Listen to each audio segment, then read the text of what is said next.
Boa noite, gente. Boa noite. Paz do Senhor Jesus. Amém. Estão aí preparados para o que Deus tem para fazer na sua vida de casal nesse final de semana? Amém. Gere expectativas aí, hein?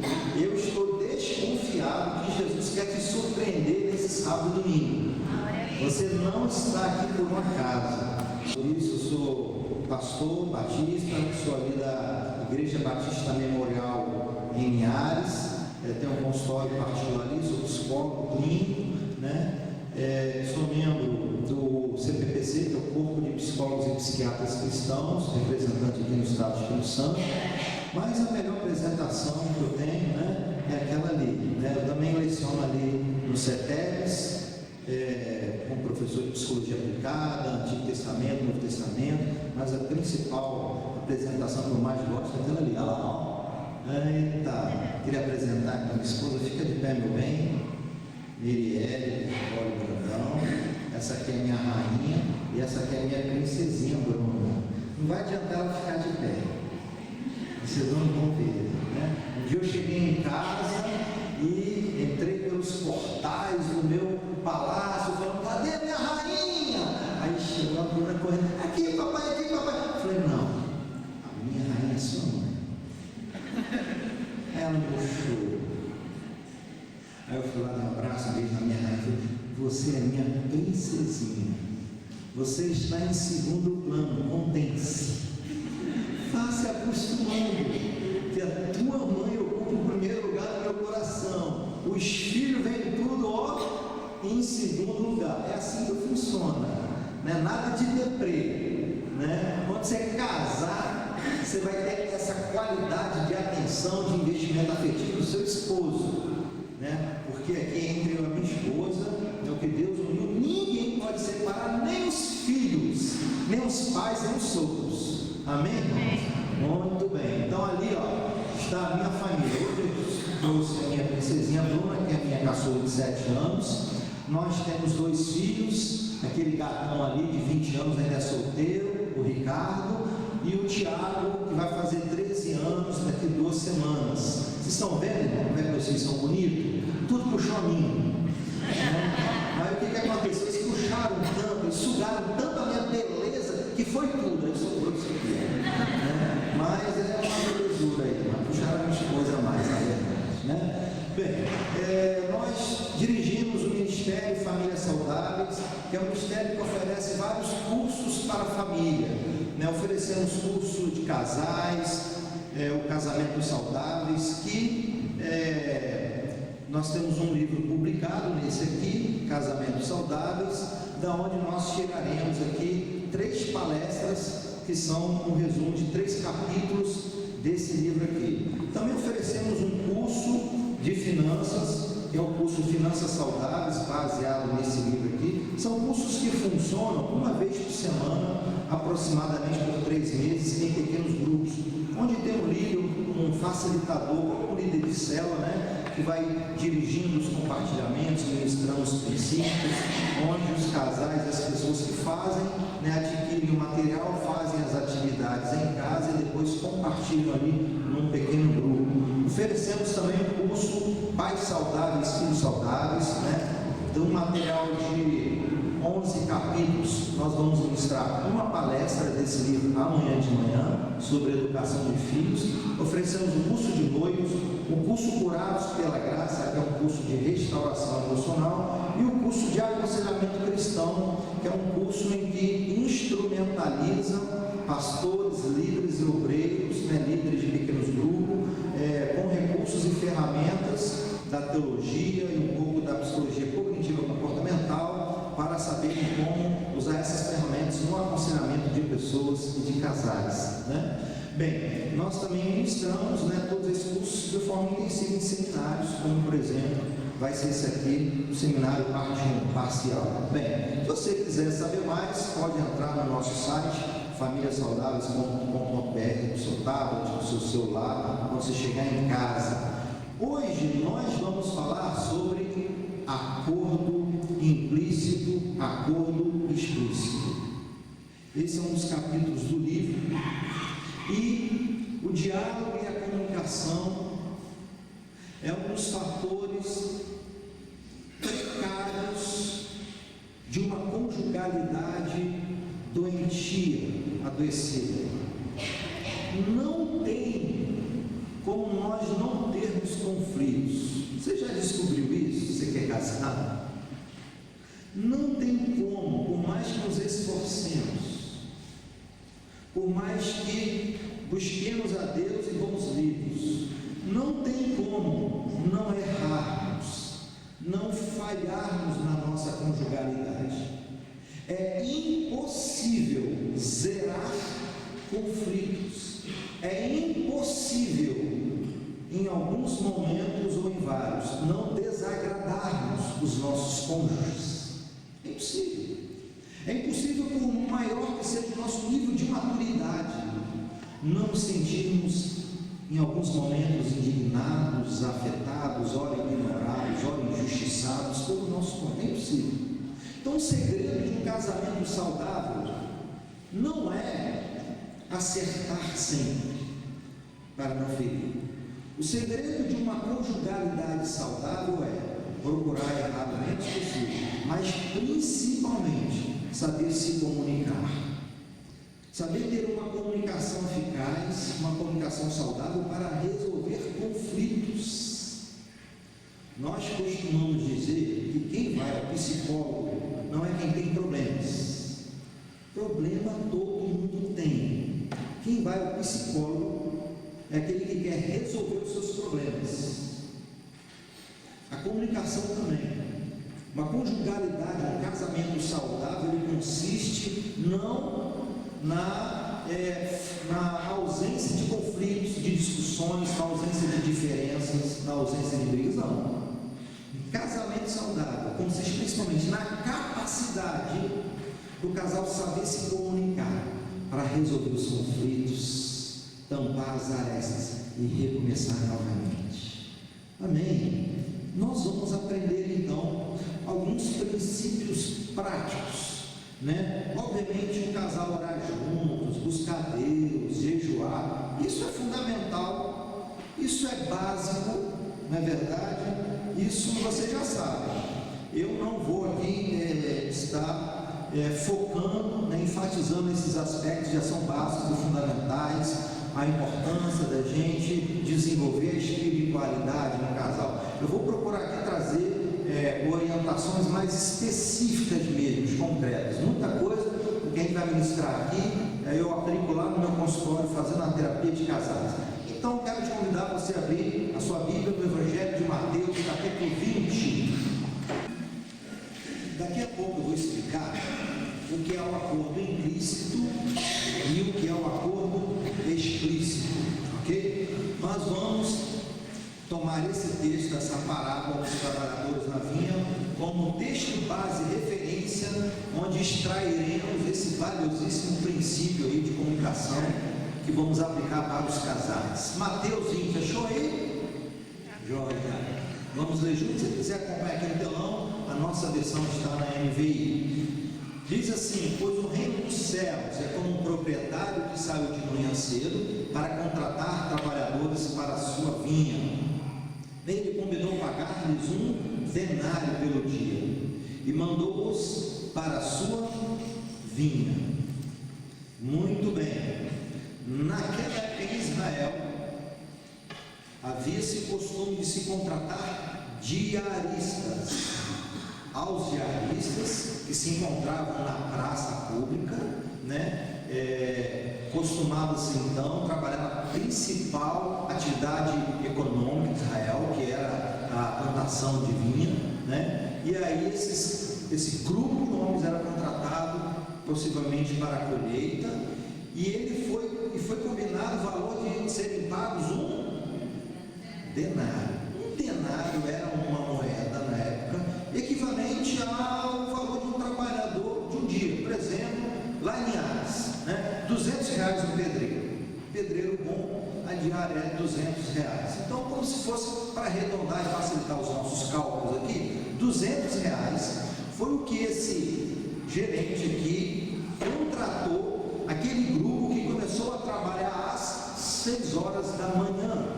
Eles iriam trabalhar das 6 da manhã às 18 horas e ganharem um denário. Isso aqui foi acordado. Lembre-se, versículo 2 diz: e ele combinou. Isso aqui se chama um acordo explícito, foi combinado, foi explicitado, foi verbalizado. E aqueles trabalhadores, eles aceitaram trabalhar um dia por R$200, um denário. O dia em Israel, ele começa e termina às 18 horas. Não é como o nosso dia ele começa às 0 horas, começa e termina meia-noite. Por exemplo, vocês sabem por que os adventistas que guardam o sábado, eles começam a encerrar suas atividades comerciais, dentre outras atividades, às 18 horas e 1 segundo da sexta-feira. Porque o sábado para o adventista ou para os judeus começa às 18 horas desse dia e encerra no sábado, começa na sexta às 18 horas e termina no sábado às 18 horas, ok? Assim, o primeiro horário foi 6 horas. O que aconteceu?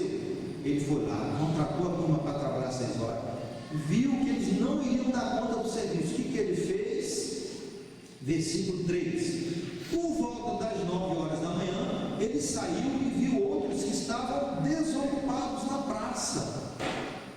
Ele disse: vão também trabalhar na vinha, e eu lhes pagarei o que for justo. E eles foram. Ele percebeu que eles não iriam dar conta do serviço. Saindo outra vez por volta do meio-dia, contratou mais um grupo, isso de 3 em 3 horas. Ele percebeu que eles não iriam dar conta. Voltou para a praça às 3 horas da tarde, fez a mesma coisa, combinou com eles para trabalhar na vinha. Versículo 6: saindo então por volta das 5 horas da tarde, encontrou ainda outros que estavam desocupados e lhes perguntou: por que vocês estiveram aqui desocupados o dia todo? Ora, quantas horas faltavam para terminar o dia, gente? 1 hora só.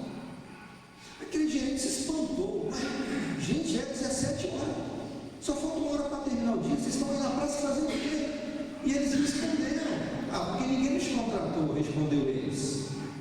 Sabe, quando as pessoas iriam contratar os trabalhadores, eles avaliavam os aspectos físicos, a aparência física. Então eles faziam um recrutamento e depois uma seleção. E aí na seleção, os critérios principais aí eram da aparência física. Então eles focavam, os trabalhadores, os escravos, e os mais fortes, avaliava toda a capacidade de resistência física para trabalhar duro, porque a produtividade de um dia no mesmo horário dependia da força física dos trabalhadores. Então eles avaliaram esses aspectos físicos. Então, certamente, esse grupo que não foi contratado, que ficou por último, eram pessoas possivelmente mais idosas, mais velhos, que tinham corpo que aparentava mais fragilidade, menos resistência física. Por isso, na ótica do contratante, aqueles que iriam ter menos produtividade. Mesmo assim, esse empregador, ele disse: não, vamos lá, eu vou contratar vocês também. Diz lá: ao cair da tarde, o dono da vinha disse ao seu administrador: chame os trabalhadores e pague-lhes o salário, começando com os últimos contratados e terminando nos primeiros. Versículo 9: vieram os trabalhadores contratados por volta das 5 horas da tarde, e cada um recebeu quanto, gente? Quanto que equivaleria um denário hoje? Presta atenção no que aconteceu. Quanto que aquele empregador havia combinado pagar aquela turma que começou a trabalhar às 6 horas da manhã? Denário. Quanto que ele pagou ao pessoal que trabalhou 1 hora só? Um denário também, R$200. Aí aconteceu um fenômeno descrito pelo psicólogo Albert Bandura como acordo implícito. E daí é que a gente percebe a instalação do conflito nessas relações de trabalho. Olha só o versículo 10: quando vieram os que tinham sido contratados primeiro, aquela turma de 6 horas da manhã, eles esperavam receber mais, lógico, porque raciocina comigo. Eles viram, eles presenciaram, testemunharam a turma ganhando R$200. Qual foi a conta que eles fizeram? Eles trabalharam 1 hora só ganharam R$200, nós vamos ganhar R$200 vezes 12, R$2.400.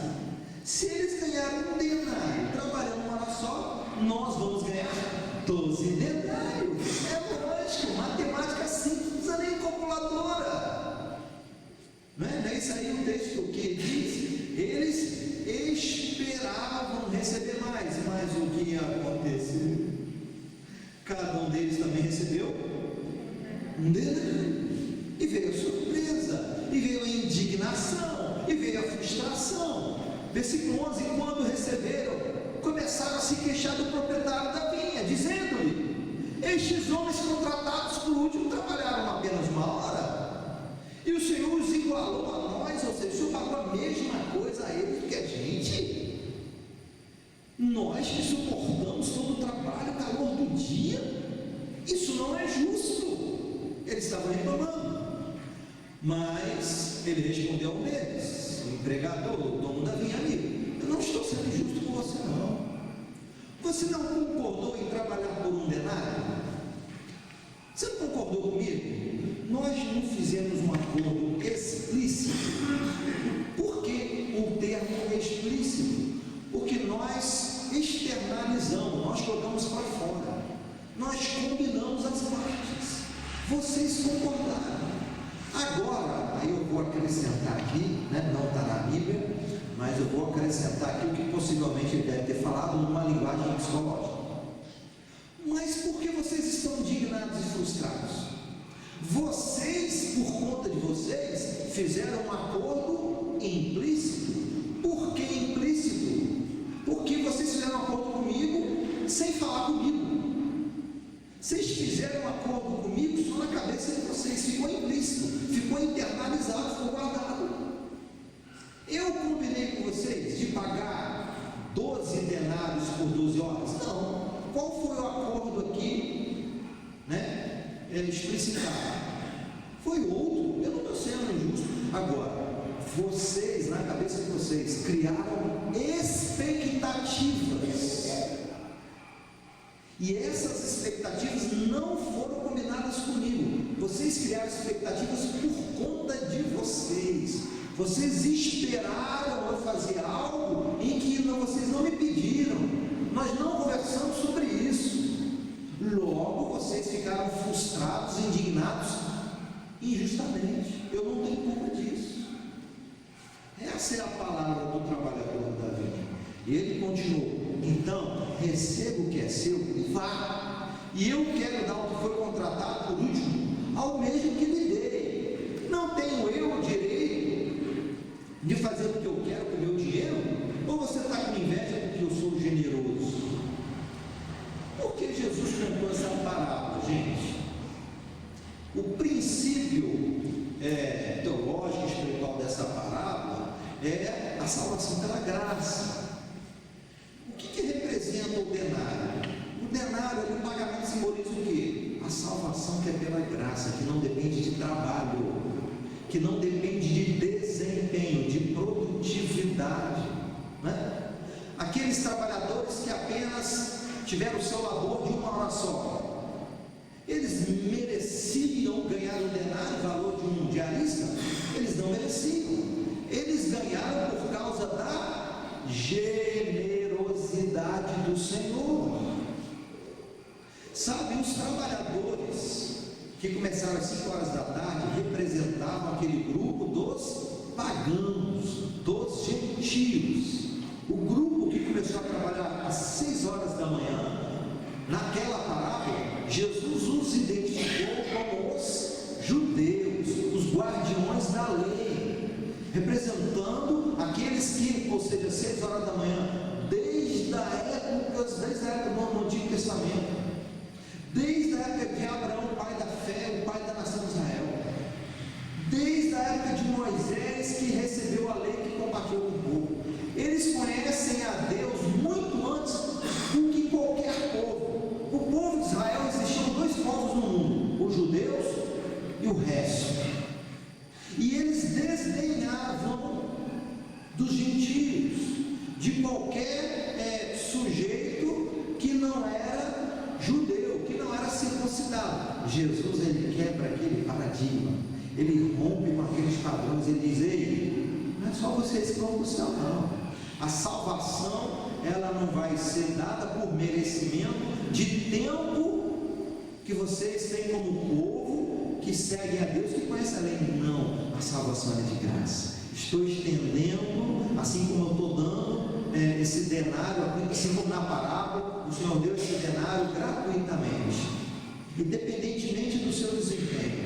Aqueles trabalhadores, eu também, Senhor, dou a minha salvação que é pela graça. Muito bem. Agora, quando o psicólogo lê esse texto, a gente tem outras aplicações, nós fazemos outras leituras, e aí eu expandi isso para a importância da comunicação. Quantos casais vivem conflitos diários porque fazem acordos implícitos? A esposa, ela projeta expectativas do marido. Hoje é o dia dos namorados, né? Vai se chegar agora, hoje é o dia dos namorados, o meu príncipe vai me surpreender no trabalho, né? Com um buquê de rosas. O meu maridão, ele vai me surpreender no café da manhã. Nada disso acontece. As expectativas dessa esposa são frustradas, e ela fica com raiva do marido e chateia, e ela começa a tratar mal o marido durante o dia, sem o marido saber por quê. O que houve? Dormimos tão bem ontem, vamos nos shops, andamos à praia, e não sei o quê, e agora ela virou a cara, está me tratando mal, está me ignorando, estou entendendo.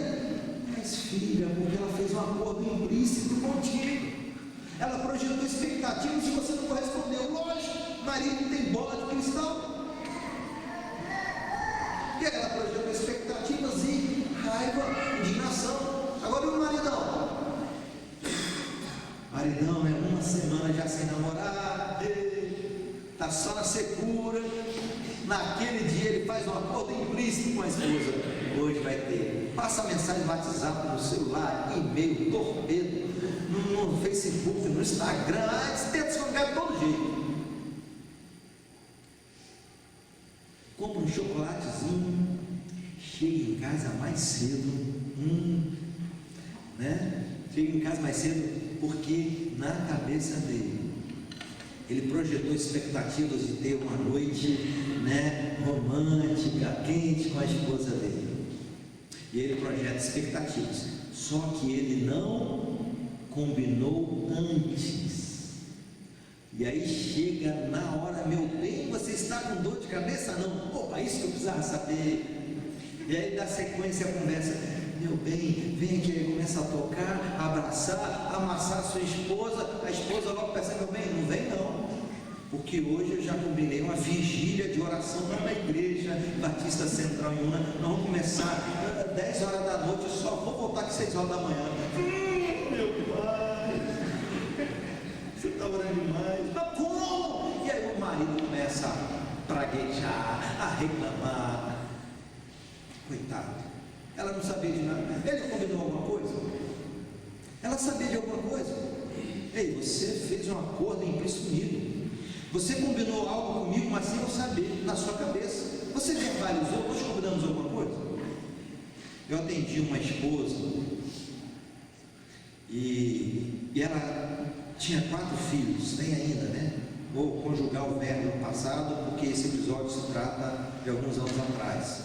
Então ela tinha 4 filhos, 2 pequenos, 2 adolescentes, e ela trabalhava pra caramba, e casa, e escola, e arruma, e limpa, e faz comida, e dar conta de serviço de casa todo, e maridão, e marido trabalhando fora, ela trabalhando pra caramba dentro de casa, e ela é exausta, final de semana, sábado, de manhã o marido sai, e ela faz um acordo implícito, sábado, 4 horas da tarde, eu marquei um salão, porque lazer para mulher, irmão, um dos lazeres preferidos da mulher, ir para o salão, ali relaxa, perde a noção do tempo, volta revigorada, e mexe no cabelo, faz o selante, a escovinha, e mexe nas unhas de gel, né? Aquela unha maravilhosa que não quebra, que não estraga, pode lavar a louça, pode fazer de tudo, né? Eu não sou mulher não, mas eu entendo um pouquinho, meu irmão, e da unha de gel, da unha acrílica, a unha acrílica é mais resistente ainda, né? E vai, e ela cria aquela expectativa de passar aquela tarde, né? De ter aquele momento só dela, depois passar uma semana exaustiva de trabalho árduo. Isso ela reclamando comigo na segunda-feira, e aí contando, soltando fumaça pelas narinas, e o marido é um traço. Por quê? Porque chegou no sábado, ele saiu de manhã, e aí ele chegou, almoçou, e aí ele foi dormir, e aí chegou às 4 horas da tarde, que eu estava me preparando para ir para o salão, aí bateu nas minhas costas: meu bem, estou indo para o futebol, hein? Tchau. Pensa que o negócio ficou sério. Essa mulher se sentiu desvalorizada, menosprezada, ignorada, injustiçada, lesada. Essa mulher estava um furor, e na outra semana, sem o marido saber de nada, ela já estava tratando o marido com ignorância, com brutalidade. O marido sem saber de nada, e ela não tocou no assunto. E ela foi falar comigo: eu só fiz uma humilde pergunta. Você combinou com o seu marido para que às 4 horas da tarde ele ficasse com as crianças, para que você pudesse ir ao salão? Ela respondeu: não. Ele tinha que saber, ele tinha que ter sensibilidade.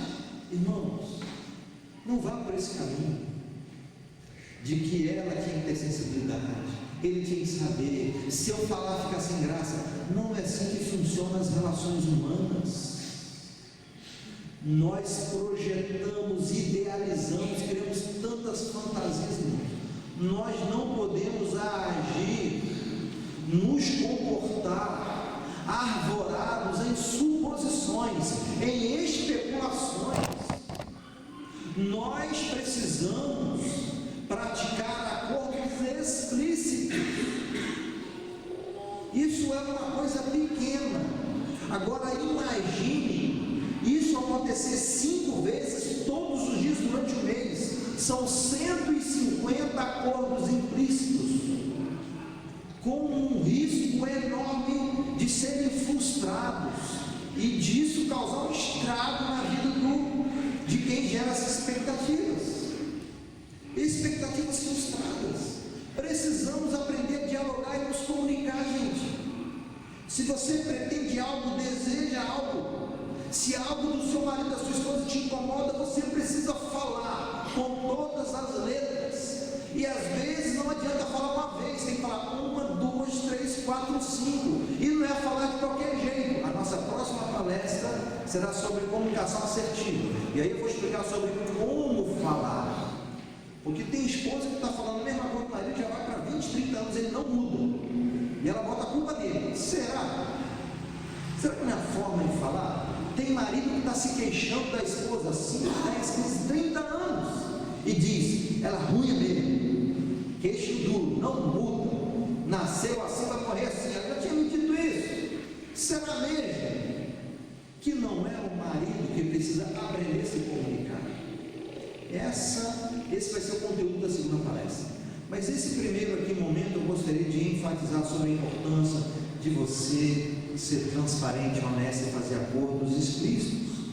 Não havia combinado com a esposa essas peculiaridades na relação conjugal, na relação sexual.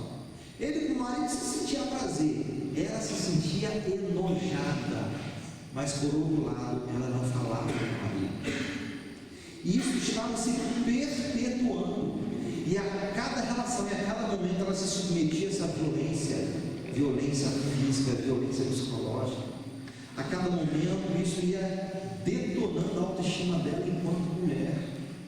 Quando chegou ali, a gente trabalhou com ela esses princípios do acordo explícito e da comunicação assertiva, e que sim, ela precisava confrontar esse marido, até o momento que ela seguiu os passos da esposa chamada Esther.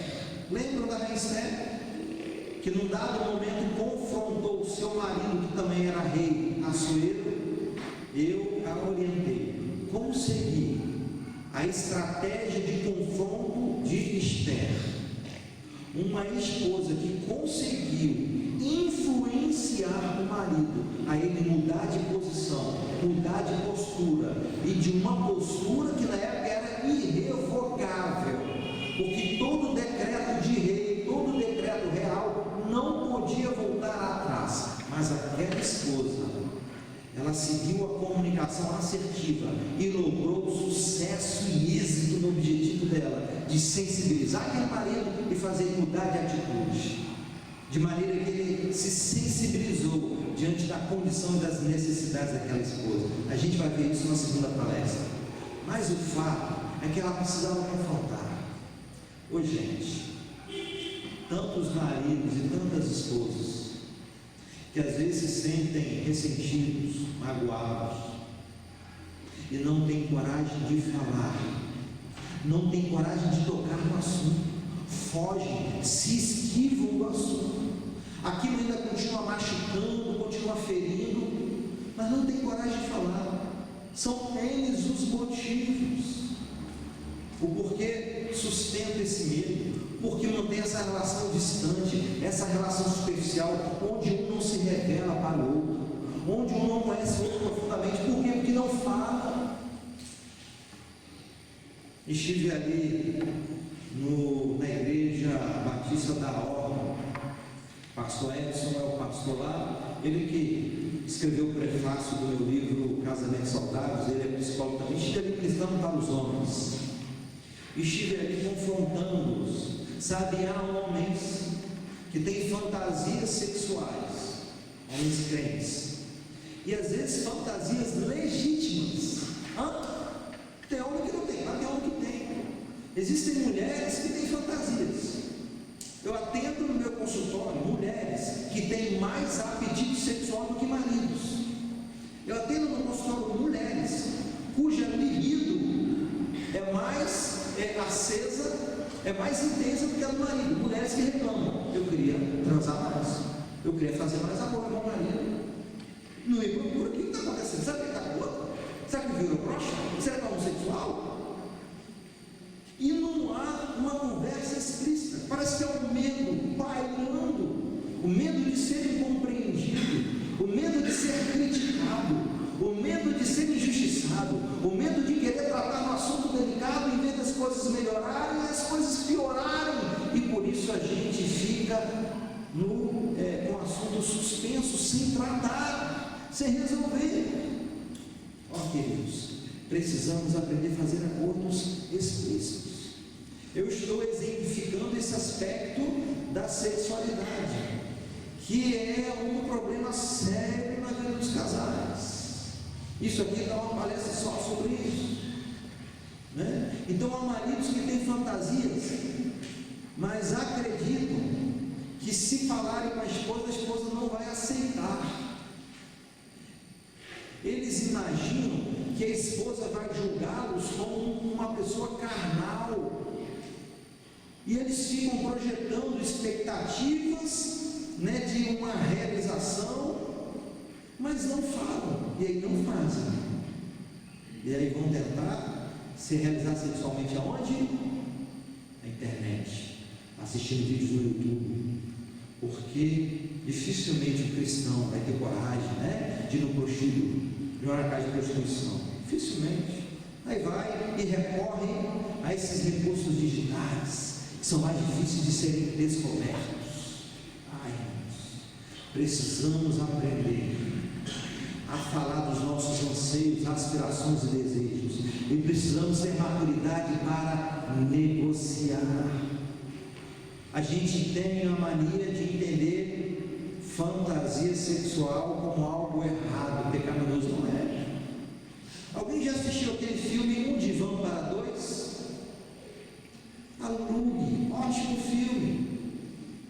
Um casal que tinha atritos na relação sexual, eles se afastaram um do outro, porque eles não tinham coragem de falar, de conversar, e aí eles procuraram um psicólogo para fazer terapia de casal. Que desfecho lindo. Irmãos, às vezes a gente pode ter maridos ou esposas que têm fantasias, por exemplo, de ter relação na sala. Qual o problema? Obviamente, quando tem ninguém na sala, tem um carro, em que os filhos estão a 200 quilômetros distante. Há casais que têm fantasias, né? Homens, de ter relação na água da lagoa, da praia, da piscina. Irmão, aluga uma piscina só para você. Vai, pega aquela de 5.000 litros, né, de plástico, bota no quintal, coberto e fechado. Há pessoas que não têm coragem de comunicar aqui que ela vai pensar de mim. E aí fica com isso embutido. Sabe, todo desejo que você não realiza, ou que você não elabora, ou que você não conversa sobre, ele tem o poder de te controlar, como uma força da carne, que é quase indestrutível, imbatível e irresistível, cuja lei do Espírito às vezes não é capaz de conter. Verbaliza. No seu livro intitulado Conexão, o teólogo e psicólogo Larry Brady, ele disse que uma forma da gente enfraquecer os nossos desejos carnais é a gente expor os nossos desejos, verbalizando, compartilhando. À medida que a gente fala e expõe os nossos desejos, eles perdem a força de nos controlar. Nós passamos a ter domínio e controle sobre eles. Sabe, ao invés de você ficar aí frustrado 1, 2, 5, 10, 20 anos, compartilhe. Atendi um casal, aliás, uma esposa, que ela tinha 3 anos de casado e nunca havia tido orgasmo. Pasme, 3 anos tendo relação, mas nunca havia experimentado o prazer máximo na relação que Deus planejou, que Deus projetou para nós. E ela disse: o meu marido, ele adora ter relação de manhã, eu prefiro ter relação à noite.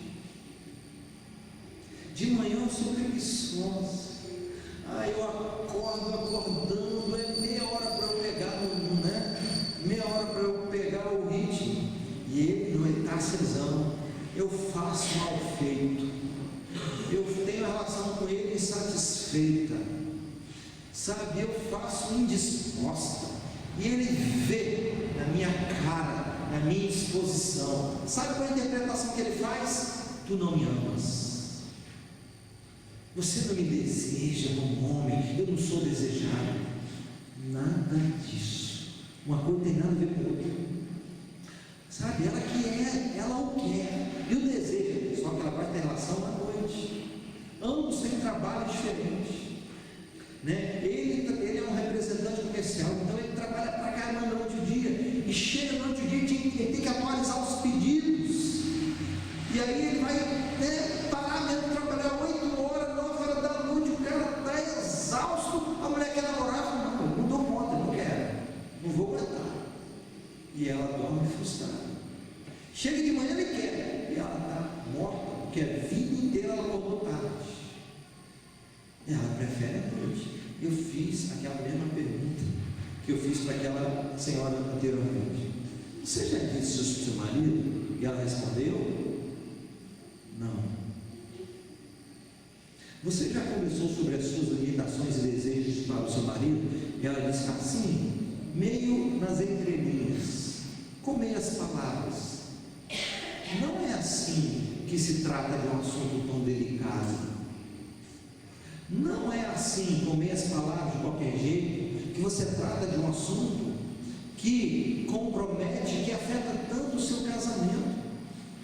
Sabe, há mulheres que às vezes já são idosas, 40 anos de casado, que elas gostariam, na relação, de sentirem-se mais amadas, com mais prazer, com determinadas posições, só que elas não falam para os maridos. E aí o marido, ele só tem sexo na posição que ele gosta e que ele se sente mais excitado, que ele se sente mais prazer. E a esposa, ela finge orgasmo, ela finge prazer, e é só o marido que é realizado, e ela não fala. Precisa fazer um acordo explícito, romper com esse medo. Esse homem brucutu, ele pode te entender sim, tenha fé.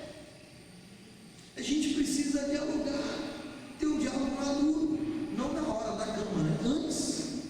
Eu estou enfatizando, né, esses exemplos na sensualidade, mas isso vale para tudo, irmãos, para tudo. Precisamos fazer acordo sobre tudo, precisamos fazer acordo sobre a nossa rotina, precisamos fazer acordo na educação dos nossos filhos, precisamos fazer acordos sobre nossas viagens, acordos explícitos. Eu acompanhei um jovem, que ele já beirava os 30 anos, teve um trauma de que há um mês do casamento, a noiva desmanchou o noivado com ele, e aí ele estava com a baixa autoestima, se autodepreciando, se diminuindo, solteirão, triste, depressivo, acreditava que nunca mais ia casar, que ninguém iria querer ele. Eu comecei a atender, depois de 5 vezes, 5 sessões, ele sumiu. Encontrei na igreja e falei: rapaz, cadê você? Sumiu? Eu já estou namorando. Eu falei: rapaz, nem eu não acreditava na eficácia tão rápida dessa terapia. Não, já estou namorando. Rapaz, quando esse camarada levou a mulher para a igreja, irmã, não era crente, que mulherão, que mulher bonita. Rapaz, você deu sorte, hein? Essa mulher não orou, não, você que orou. Rapaz, começou a namorar, passa assim alguns meses, eles se casam, e ele volta a falar comigo: olha, eu estou vivendo uma insatisfação que eu não estou me aguentando, estou vivendo uma frustração que eu não estou me aguentando. Por quê?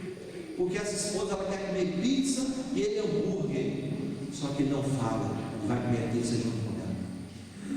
No feriadão ela quer ir para a praia, ele quer ir para a lagoa, ele se cala e vai para a praia. Ele estava vivendo um processo de auto-sabotamento, de anulação. Ele estava se desintegrando para viver em função daquela esposa, daquela mulher. Ele não fazia acordos explícitos. Não, meu bem, vamos negociar. Vamos negociar. Você quer ir na praia, não é? Porque você gosta de água salgada. Aliás, vamos supor, você gosta de ir na lagoa. Eu prefiro ir na praia, né? Do vento, né? A lagoa, a praia é muito longe. Mas a lagoa é mais perto, eu prefiro a lagoa. Mas eu gosto da água salgada. Vamos fazer um acordo, eu e você. Vamos para a piscina, é mais perto. Vamos para a piscina, a gente vai encontrar os mesmos amigos. E aí, necessariamente, não precisa prevalecer a proposta original de um ou a proposta original de outro. Pode-se fazer uma negociação e chegar a um acordo que fique bom para os dois, porque o negócio, irmãos, ele é bom quando ele é bom para os... Quem é comerciante aí? Quem é vendedor aí? Não é assim? Um negócio é representante. O negócio é bom quando era bom para quem vende, para quem compra. No casamento é a mesma coisa. Agora, para a gente conseguir juntos construirmos uma terceira alternativa, nem o plano original da esposa, nem o plano original do marido, mas para a gente conseguir construir uma terceira alternativa, onde um vai ter que abrir mão um pouco do outro, tem que haver transparência, sinceridade. A gente precisa romper com os nossos medos para falar o que tem que ser falado. Em alguns casos, pessoas não conseguem se sentir confortáveis para tanto. Então, procura procure um mediador, procure alguém para mediar essa conversa, esse diálogo, mas não carregue esse segredo, essa insatisfação. Porque esse rapaz, sem fazer as vontades da esposa, ele já não estava aguentando mais tanto sofrimento, ele estava se anulando, porque ele tinha medo. Para ele foi uma sorte, foi acertar na loteria, ter conseguido casar de novo, ainda mais com a mulher daquela. Ele tinha medo de falar: meu bem, não quero comer pizza hoje eu quero comer camarão vegê, hoje eu quero comer peixe, não quero comer picanha, né? Nada contra, né? Eu gosto dos dois, viu, irmãos? Gosto dos dois, né? Amanhã, quem quiser, né, convidar o pastor, eu gosto de picanha, de robalo, de camarão e tudo. Então, nesse caso aí, bastava falar, mas só que o medo de frustrar a esposa, o medo de desagradar, o medo dela chatear-se com ele e de largá-lo, ele alimentava o que nós chamamos na TCC de erro cognitivo. Ele sustentava esse erro cognitivo, e por causa disso ele não fazia acordo explícito e ficava sofrendo. Então esse é o exemplo, né, de que pessoas estão em casamentos chateadas, frustradas, indignadas, se sentindo mal amadas, esperando, desejando que o cônjuge faça uma expressão de amor com palavras, com reconhecimento, com uma valorização específica, só que não falam, não comunicam e vivem frustradas, né? Imagine essas coisas pequenas acontecerem 5 vezes por dia, 30 dias por mês, 150 frustrações dessas. Não há casamento que resista. Um vídeo aqui para ilustrar essa situação, olha só.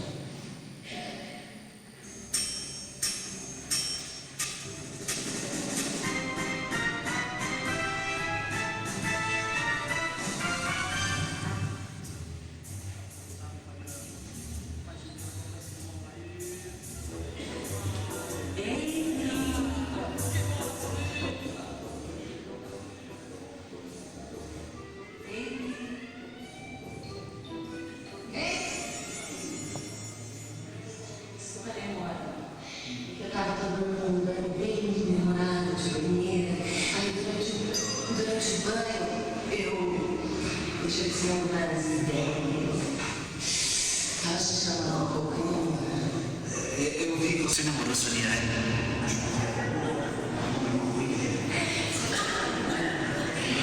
pela nossa viagem. Mas no mel, a gente era namorado. Você lembra que eu... Mas talvez não isso. Uma musiquinha, tá? Uma bebidinha. Eu sei que é domingo à noite, já é tarde, mas tava pensando assim, a gente, enquanto casal, a gente não vai se contando, gata. Não sei. Não sei, Sonia. É que não é uma coisa muito fácil de se fazer. Você vai fazer, gata? Esse namorado tem um grande esforço, que isso? Olha, por favor, olha aqui a produção, o cheiro, o quê?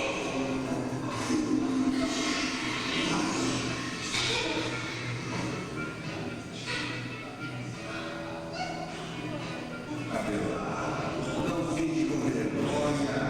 Eu não ligo para essas contabilidades do casamento.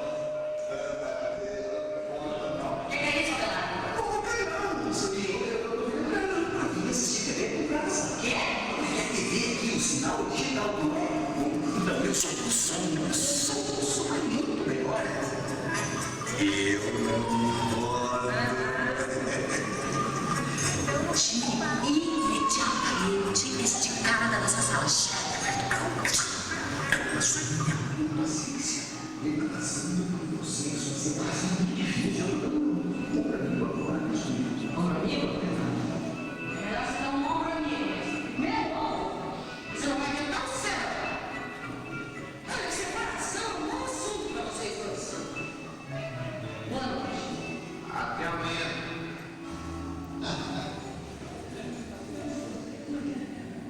Ai. Pode acender as luzes. E aí, gente, viu aí um caso típico de acordo